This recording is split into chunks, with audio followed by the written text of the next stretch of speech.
Magandang araw mga kababayan at welcome sa Ikwento Mo. Sa mundong mabilis ang takbo, minsan masarap pa rin balikan ang mga kwentong minsang bubuo sa ating pagkabata. Mga alamat, misteryo, pag-ibig, takot, at mga alaalang naiwan sa bawat tahanang Pilipino. Kaya humanda ka na, patayin ang ilaw, magtimpla ng kape, at samahan mo kaming maglakbay sa mga kwentong may puso at minsan may lihim. Dito sa Ikwento Mo, kung saan bawat kwento may buhay.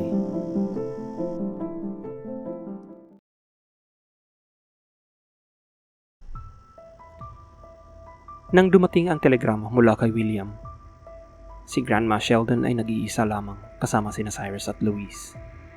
At sina Cyrus at Louise, na may edad 12 at 11, ay hindi gaanong nakakatulong pagdating sa pagpapasya kung ano ang dapat gawin. Iyon ang iniisip ni Grandma. Sabi nga niya, "Naku po, gulong-gulo na ako." Nakasulat sa telegrama na si Delia, ang asawa ni William, ay malubhang may sakit sa Green Village. At gusto ni William na dalhin agad ni Samuel si Grandma roon. Palaging sinasabi ni Delia na walang makakatalo kay Grandma pagdating sa pag-aalaga ng may sakit. Pero wala sina Samuel at asawa nito.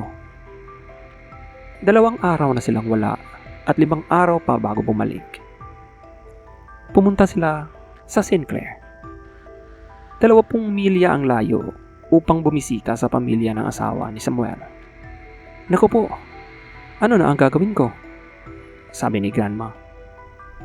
"Sumakay po kayo ng tren papuntang Green Village mamayang gabi," mabilis na sabi ni Cyrus. "Nako, at iiwan ko kayong dalawa rito?" sigaw ni Grandma.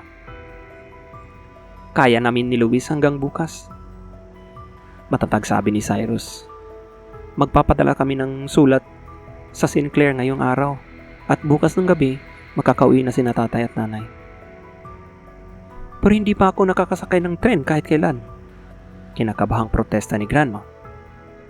"Natatakot akong bumiyahing mag-isa at hindi mo alam kung anong klaseng tao ang makakasama mo sa tren." "Ayos lang kayo, Grandma.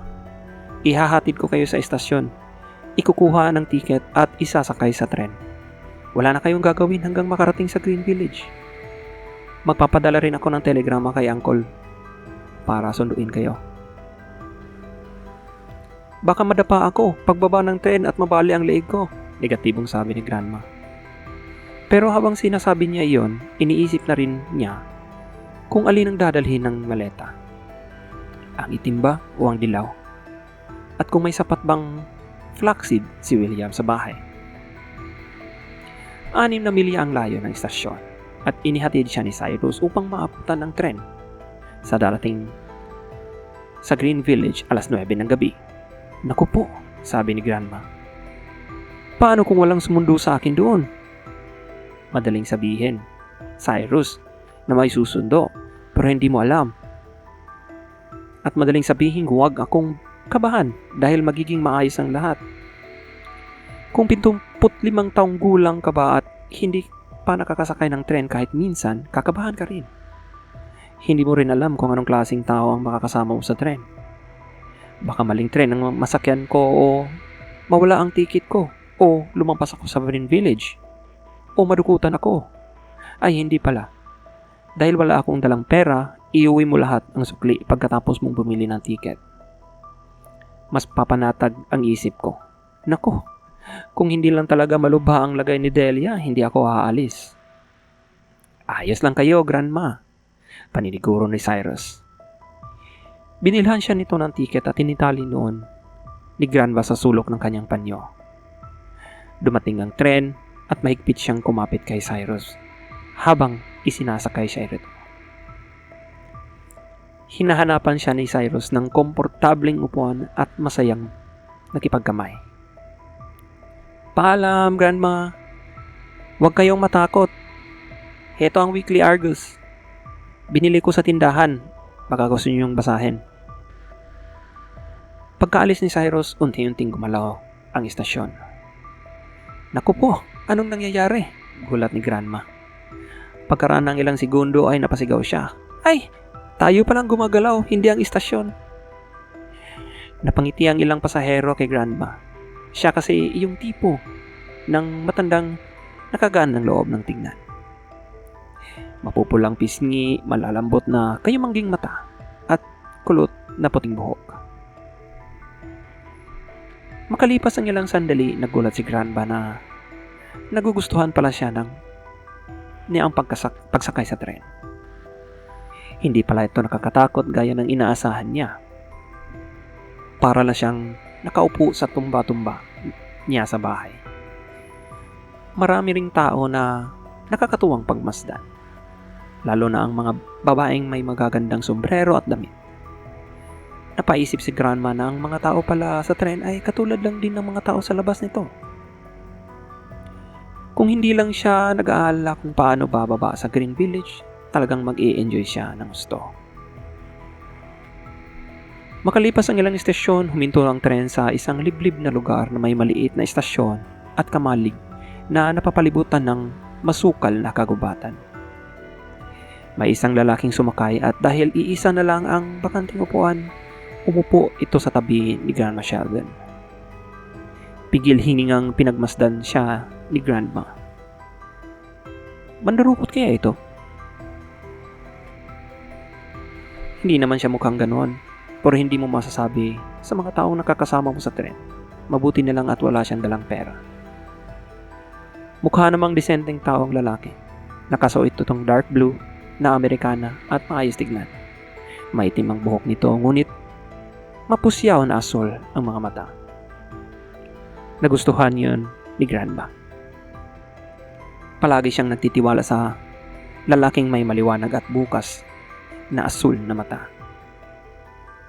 Naalala niya si Grandpa Sheldon na namatay 4 na taon matapos nilang kasal. May ganoon din itong mata. Totoong kakaiba, isip niya. May itim ang buhok pero mapusyaw ang mata, pero mukhang namang siyang mabait. Tumilim na ang gabi kaya hindi na matanaw ni Grandma ang tanawin sa labas. Naalala niya ang diaryong binigay ni Cyrus at inilabas iyon mula sa basket. Lumang kopya iyon ng Weekly Argus. Sa unang pahina ay may mahabang balita tungkol sa isang pagpatay. Mahilig si Grandma Sheldon na may balitang murder kahit ayaw niyang makita kahit mousetrap man lang. At habang mas nakakatakot ang krimen, mas interesado siyang basahin ito. Ang lalaking suspect ay si Mark Hartwell, isang matangkad na lalaki na may mapulang balbas at kulot na buhok. Naku! Napakasama namang tao nito. Malakas na sabi ni Grandma. Napangiti lang ang lalaking katabi niya. Ano po yun? Tanong nito. Itong pagpatay sa Charlottesville, sabi ni Grandma. Nalilimutan ng hindi ligtas makipag-usap ang estranghero. Nakakakilabot isipin na malaya pang mamamatay tao. Siguradong may binabalak pa iyang ibang krimen. Ano bang silbi ng mga pulis?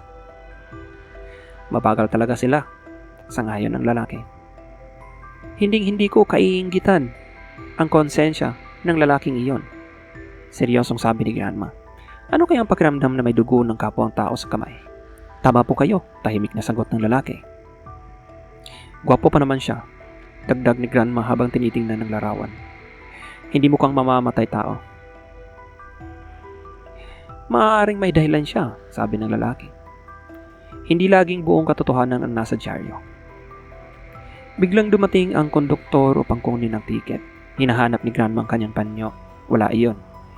Hinahanap niya sa basket, sa sahig, sa ilalim ng upuan, wala pa rin. Naku po, sigaw niya. Nawala ang tiket ko.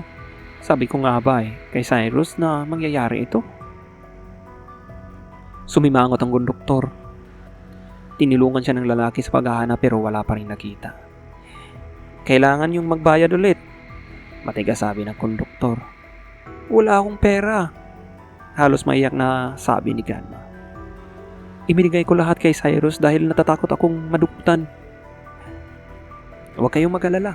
Ako na ang bahala, sabi ng lalaki. Naglabas ito ng pera at binayaran ng tiket. Halos maiyak sa pasasalamat si Grandma.